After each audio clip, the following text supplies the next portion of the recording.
Hello, I'm Valisa, but you can call me V. Welcome to my brand new slice of the internet. I very recently rediscovered my love for reading, and I wanted to bring y'all along for the journey. Whoever wants to come along, you can come along. Come on, let's go. Today, I wanted to share some literature that has been very important to me so that you can get to know me through books. So, the first book I wanted to talk about is the first book I remember reading for just for the fun of it. A fun tidbit about your girl is that I couldn't read until I was about 7. Um, so I was in intermediate classes, the class where they come into your normal classes and they pull you out and take you to the side and like work on things you need to work on. I was in those classes until I was in about 4th or 5th grade. But by the time I was in 6th grade, I was reading at a 12th grade level. But up until that time, I don't ever remember reading solely for the fun of it. So the first book is the very first book I ever read just for fun, and it is called Esperanza Rising by Pam Munoz Ryan. Side note, if you hear the kids playing outside, it's a really nice day and there's nothing I can do about it. I'm sorry, that's what that is. Okay, but back to the book. It's been 18 years since I read this book, and I actually want to reread it just because it holds such a special place in my heart. So I might not do the best job at explaining the plot, but from the research that I have done and the fragments that I remember, here's what I can tell you about the book. I'm actually going to go ahead and read what I have written down about the plot of the book, so as not to ramble. It follows a young Mexican girl by the name of Esperanza Ortega, who is the only daughter to very wealthy parents. Just before her 13th birthday, her father is murdered, and all of her parents' property goes to her uncle. Her uncle offers to take over the ranch and provide for Esperanza and her family only if Esperanza's mother will marry him. And of course, Esperanza's mom is not down with this arrangement, and so the uncle ends up burning down the entire ranch, which forces Esperanza and her mother to flee to a 1930s Great Depression era America. From there, the book chronicles Esperanza's struggle as she's working in this farm camp in order to save enough money to bring her grandmother to America and to help pay for her mother's medical bills. Now, seeing as it's been so long since I read this book, 18 years, like I said, I can honestly say that I don't really remember much about the plot or the details of the story. And most of what I just read to you is like from synopsises I found online.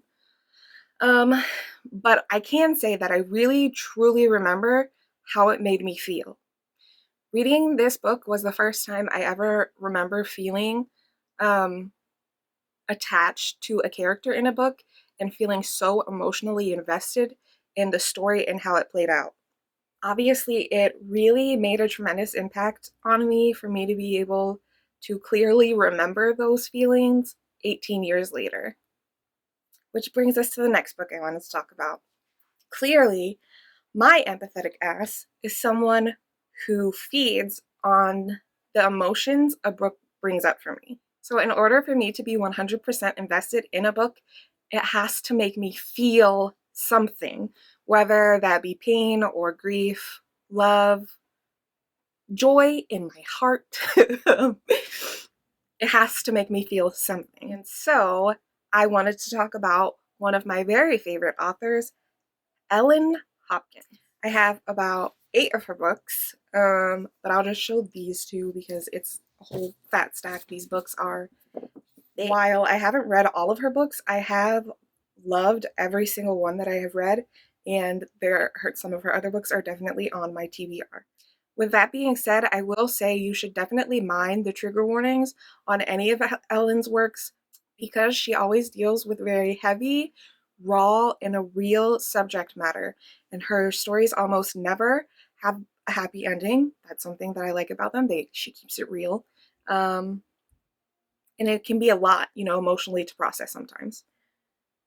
Another interesting and important thing to know about my reading habits is that I really have a hard time DNFing anything. In fact, in all of my years of reading, I have only ever consciously made the decision to not finish one single book, which, if you're curious, is Untamed by Glennon Doyle. We can talk about that another time. I don't want to talk about it right now. Anyway, this is something that I'm working on. But just know, if you ever hear me say that I didn't finish something, that it was a gut-wrenching decision for me and was probably well-deserved.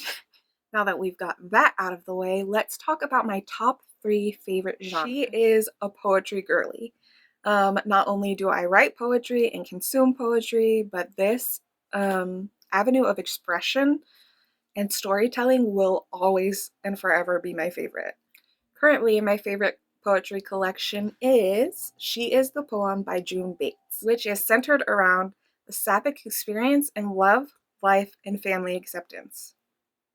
As a queer woman who grew up in small town Pennsylvania in a very religious family, I related so hard to the poems about family.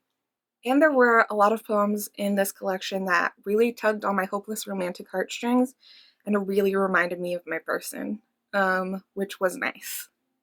Speaking of being a hopeless romantic, your girl is a sucker for romances, especially a sci-fi and fantasy romance, because sci-fi and fantasy is another favorite of mine. Don't get me wrong, I love a good contemporary romance, historical fiction, straight up smut. Your girl is here for all of the falling in love and being lovey-dovey. There's just something extra special about a sci-fi and or fantasy romance that really does it for me. In that vein, my current favorite sci-fi and fantasy romance series is The Four Horsemen, which includes Pestilence, War, Famine, and Death comes out this year. All by Laura Thalessa, who I believe is a phenomenal writer.